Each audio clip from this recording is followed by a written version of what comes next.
Hey, so I have a weird thing that I'm going to share with you. And I might be sharing it with you just so that I can get over it, or I might be sharing it with you because you need to hear it.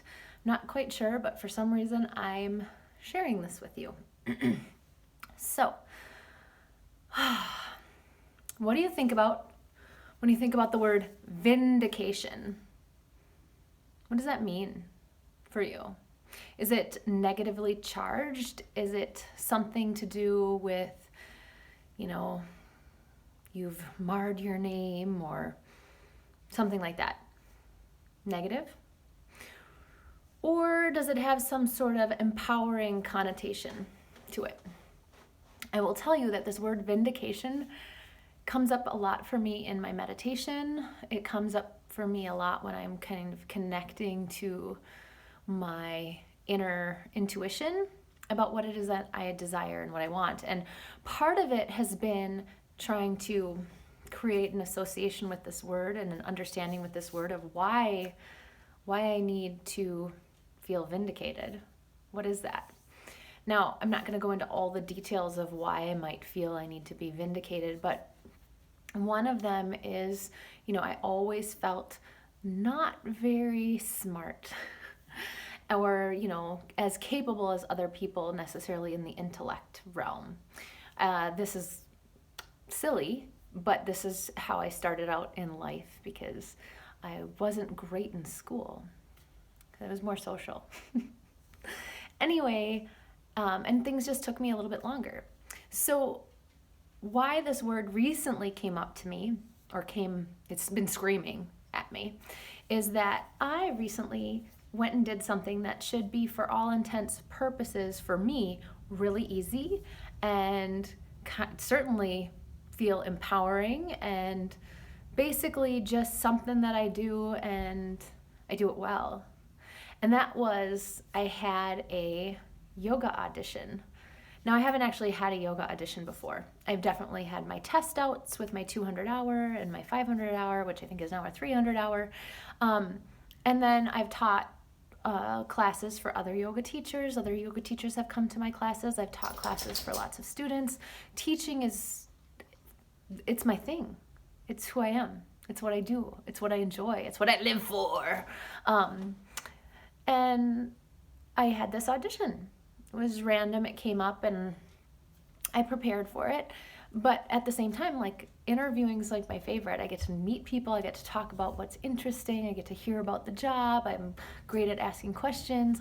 Everything about the interview process is something I love. If I could get paid to interview, gosh, I would probably do it. Kind of weird. Not everybody loves that. So when I went to this audition, I kind of thought, okay, I know what I need to do. Then, as I was doing it, and then I was doing the audition part, which is where you're doing the teaching, I wasn't really being myself. And I didn't really know why, but okay. And it still went fine. And then I got an email from the lovely people, and they said, yeah, your audition, the actual teaching didn't line up with what you told us. And it was like a stab to the heart because I knew what I should have done, but I didn't do it. Now, I don't know why that is. Part of it could be the fact that I'm really stepping into this new way of doing my business, which is scary. And the universe is saying, just knock out all the distractions, just stop it. And so that's why I did it, so I couldn't take up more work to distract me from my true goal. I don't know. The other thing that the universe could have been also telling me or showing me or pushing in my face is, hey, you're really trying to embody self-acceptance. And how about accepting yourself when you think things should go a certain way and then they don't? When you think you have the tools and then they don't pan out. And I have had to really sit with this. I wanted to vindicate myself. I wanted to be nope, let me come back there and I will knock your socks off and no big deal and done.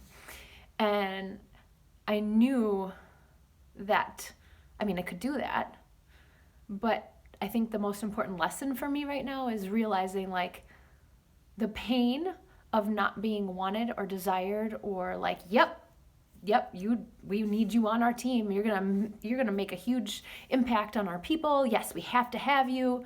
Like, I wanted that. That's what I wanted. And I didn't get that. Can I still feel good about the fact that I'm running a yoga retreat? Me, who didn't get a yoga job? Wow. Wow. Should I take this as an indication that I'm not meant to do what I do? Or do I need to take this as an indication like, guess what? Brush off the critiques. Just embody the fact that you can accept yourself exactly as you are, even when you fuck up, even when it doesn't go to plan, even when you're not perfectly imperfect. And I've had to embrace that. It's kind of scary. Don't really like it. And yet at the same time, I haven't had a lot of things that came up in the most recent time, last 6-8 months or something, that have really pushed me in that way to, hey, you're talking all this game about you're really embracing yourself, accepting yourself for who you are and where you're at, and that's what you're telling your clients, and this is what needs to happen.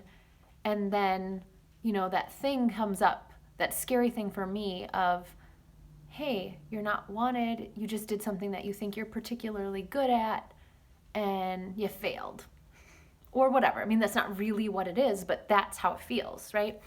So I'm sharing this with you because there are a lot of things in your day-to-day life, there's a lot of things at work that might happen that lead you to believe that you need to work harder to vindicate yourself, to prove that you are X, Y, or Z, when really maybe all you need to do is just sort of sit with it, accept it, and continue to move forward and move on. And it's not easy. It's been gross. Like, I have been feeling physically ill. I felt nauseous after I got this news. Like, at first it was like, okay, and then it just kept building and building because it was creating this sort of anxiety and hysteria within me. And it was interesting to watch. And then it's also been really interesting to watch how it keeps sliding down, calming down, and sort of becoming just information. And I feel so much better. But it's just a little flashlight, essentially, a little light on the area that I am tender in, the area that I'm sensitive in, and the area that sort of will probably always peak up in life in different ways. To be like, you really think you're good at this? Are you sure? I'm going to tell you you're not. Do you trust that you still are? Because we are going to have doors slammed in our face. We are going to have people who we're not their cup of tea. That's okay. The more I keep posting, the more I keep doing this, I'm going to end up apparently with trolls. And I have to be strong enough to be like, I'm not their cup of tea.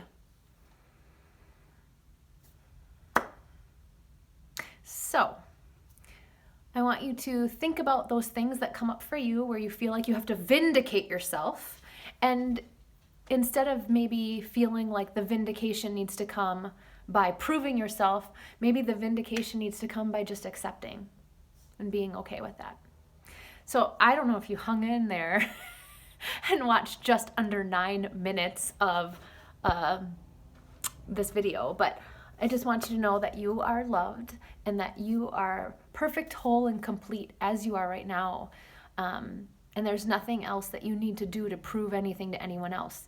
The time is now to accept yourself, flaws and all, and then figure out how to move forward, figure out how to take that and run with it and feel good regardless of whether you're living up to certain expectations or not. So, thanks for listening. And if you want to talk about this, I have some openings on my calendar, which is in my profile, if you want to check that out. Otherwise, I have a class that I'm going to be posting soon that you can check out too. All right, bye.